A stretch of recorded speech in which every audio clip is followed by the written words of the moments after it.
Pemirsa, meski kewajiban bermasker dilonggarkan, pemerintah tetap mengimbau kelompok masyarakat tertentu untuk tetap memakai masker. Di antaranya adalah warga yang beraktivitas di ruang tertutup dan para penumpang di transportasi umum masih diwajibkan menggunakan masker. Lansia dan warga dengan kategori rentan atau memiliki penyakit penyerta juga dianjurkan untuk tetap menggunakan masker. Sementara warga yang mengalami gejala batuk dan pilek diharuskan untuk tetap menggunakan masker.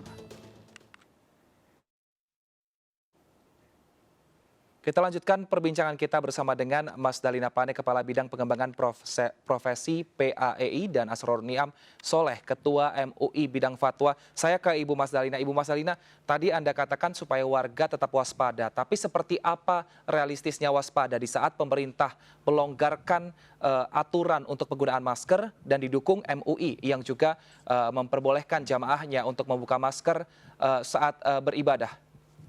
Saya kira secara rutin setiap hari pemerintah selalu mengumumkan kondisi pengendalian di Indonesia, dan secara berkala per 1 minggu atau 2 minggu level dari PPKM itu diumumkan oleh pemerintah. Itu merupakan indikator dari PHSM, kita sebutnya ya, Public Health Social Measures, atau langkah-langkah kesehatan masyarakat yang harus diambil dan harus ditaati oleh masyarakat ketika kondisi memburuk atau ketika level PPKM itu meningkat. Terkait dengan kebijakan melepas masker, sebenarnya yang kami khawatirkan adalah pertentangan di bawah. Ya, pertentangan di bawah itu begini. Ada masyarakat kita yang sampai hari ini masih sangat komitmen terhadap penggunaan masker dan merasa kurang nyaman atau merasa tidak aman kalau orang di sekitarnya tidak menggunakan masker. Nah, jangan sampai mereka kemudian berselisih paham dengan mereka yang tidak menggunakan masker karena memang kebijakannya sudah dilonggarkan oleh pemerintah. Nah, kita berharap ada edukasi, ada promosi kesehatan yang diberikan kepada masyarakat bahwa memang ada pelonggaran, tetapi menggunakan masker di tempat-tempat umum untuk mereka yang merasa nyaman dengan menggunakan masker itu tetap kita dorong. Nah, terkait dengan penggunaan masker di masjid, kalaupun ada kemudian masyarakat yang masih tetap menggunakan masker di masjid, kami berharap itu kemudian tidak dilakukan diskriminasi bagi mereka, karena itu juga merupakan satu bagian dari upaya masing-masing individu untuk menjaga kesehatannya. Baik, saya ke Pak Asrorun, seperti apa nantinya pengawasan di masjid dan juga di musola terkait dengan pelonggaran aturan ini, dan bagaimana memastikan agar sosialisasi jika ternyata ada jamaah yang datang dengan memakai masker untuk tetap diterima untuk beribadah di masjid ataupun musola daerah-daerah?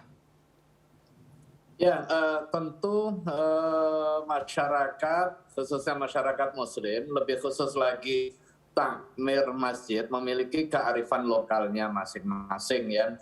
Mereka mengetahui sejauh mana kebutuhan serta komitmen untuk saling melindungi antara satu dengan jamaah yang lain. Dan itulah khazanah kekayaan kearifan lokal yang kita miliki ya. Kita tidak berpretensi setiap aktivitas itu harus dengan guidance dari pusat ya, karena masing-masing memiliki kearifan dengan lokalitasnya ya. Karena itulah kemudian policy yang diambil pemerintah itu juga memperhatikan keragaman dan juga dinamika di masing-masing daerah ya. Dulu sempat PPKM level A, B, C seiring dengan perbedaan karakteristik antara satu daerah dengan daerah yang lain. Demikian juga ketika kita melihat mengenai pelonggaran aktivitas sosial ini, tentu juga tidak bisa dikebiah-uyah semua nggak pakai masker atau semua harus lepas. Kita meyakini dan juga mengakui bahwa wabah ini belum sepenuhnya berakhir, tetapi juga tidak seperti di awal-awal puncak dulu, sehingga treatmentnya juga harus berbeda. Dan ketika ada pelonggaran, maka itu juga selektif sifatnya. Bagi orang yang sehat, ya sudah nggak usah dipaksa-paksa juga pakai masker, karena logika masker itu adalah logika orang yang sehat, orang yang sakit dalam kondisi normal. Maka dulu pernah sempat hiruk pikuk kan ketika Menteri Kesehatan sebelum ini Pak Terawan menyatakan ngapain pakai masker. Masker itu bagi orang yang sakit. Itu logika normalnya. Nah, wabah mendatangkan situasi abnormal dengan asumsi orang semua ini punya potensi terpapar dan belum diketahui apakah dia terpapar atau tidak. Maka untuk kepentingan saling menjaga, masing-masing kita sakit atau tidak, terdeteksi terpapar atau tidak, kita pakai masker. Kan gitu. Nah, sekarang udah menuju kondisi normalitas. Sekalipun belum normal, menuju proses normalitas dengan kemampuan menanggulangi secara baik. Ya. Dengan indikasi paparannya terus menunjukkan tren angka menurun. Tetapi belum sepenuhnya selesai. Sehingga pelonggarannya pun juga terbatas bagi orang yang sehat, kemudian di tempat terbuka. Sementara tempat-tempat yang masih rentan terjadinya paparan, kondisi orang yang sepuh, kondisi orang yang sakit, di tempat yang tertutup, itu masih tetap dalam posisi memakai masker. Saya kira itu bisa dipahami dengan mudah logika itu. Baik, saya ke Ibu Mas Dalina. Ibu Mas Dalina, saat ini kan beberapa negara seperti Cina dan juga Korea Utara angka kenaikan positifnya cukup tinggi. Nah, sementara masyarakat saat ini baru saja mengalami mudik dan juga arus balik. Baru 2 minggu, evaluasinya mungkin masih sedang disusun. Namun mengapa menurut Anda pemerintah mengambil keputusan dengan cepat untuk bisa memperbolehkan masyarakat membuka masker di tempat umum? Ya, jadi kita bersyukur bahwa pada saat ini bisa terbukti. Sebenarnya kami secara konsisten sejak 2 tahun yang lalu mengatakan bahwa tidak ada hubungannya libur panjang ataupun arus mudik atau mobilisasi dengan peningkatan atau penurunan jumlah kasus. Itu tidak ada konsep itu di dalam epidemiologi. 3 hal yang berpengaruh terhadap peningkatan dan penurunan jumlah kasus itu pertama adalah varian of concern baru sebelum dia menjadi dominan di Indonesia. Saat ini Omikron sudah menjadi dominan di Indonesia dan yang terjadi di Cina dan di Korea Selatan saat ini itu juga Omikron, tapi strainnya berbeda, BA4 dengan BA5, kita punya BA1 dan BA2, tetapi setidaknya kita sudah memiliki antibodi terhadap Omikron yang sama ya, strain bawahnya saja, turunannya saja yang berbeda. Dan hari ini sudah terbukti bahwa sudah 1 minggu arus mudik ini selesai. Apakah terjadi peningkatan kasus? Ya. Ada peningkatan kasus sedikit, tetapi Ya tanya Mbak dari tadi. Baik, silahkan dilanjutkan Ibu Mas Dalina.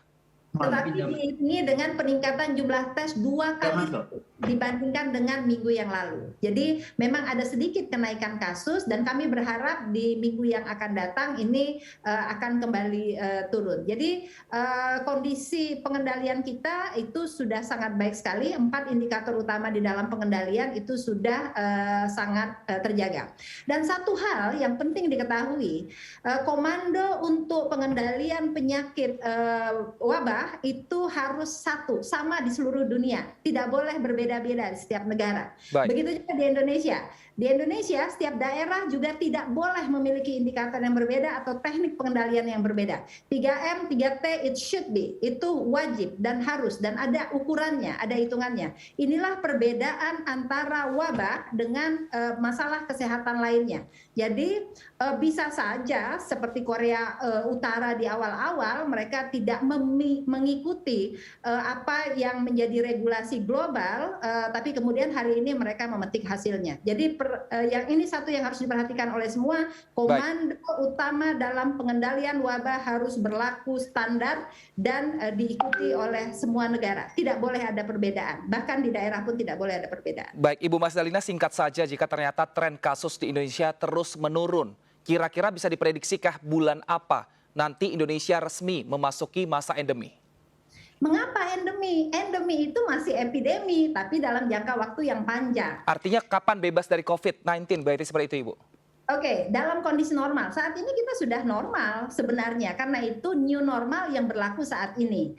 Saat ini secara global WHO mengatakan sedang menuju transisi, menurunkan level PHEIC atau Public Health Emergency for International Concern. Jadi kemungkinan di akhir tahun level dari kedaruratan, PHEIC itu bicaranya tentang kedaruratan, itu akan turun menjadi tidak lagi darurat. Apakah COVID-nya kemudian hilang? Tidak, COVID-nya masih tetap ada, tetapi kita sudah mampu mengendalikannya. Baik, terima kasih Ibu Mas Dalina Pane, Kepala Bidang Pengembangan Profesi PAEI, dan juga Pak Asrorun Niam Soleh, Ketua MUI Bidang Fatwa, atas informasinya. Sehat selalu Bapak dan juga Ibu. Sehat semua ya. Terima kasih. Terima kasih. Baik pemirsa, usai jeda kami akan hadirkan informasi menarik lainnya. Tetaplah bersama kami di MNC News Now.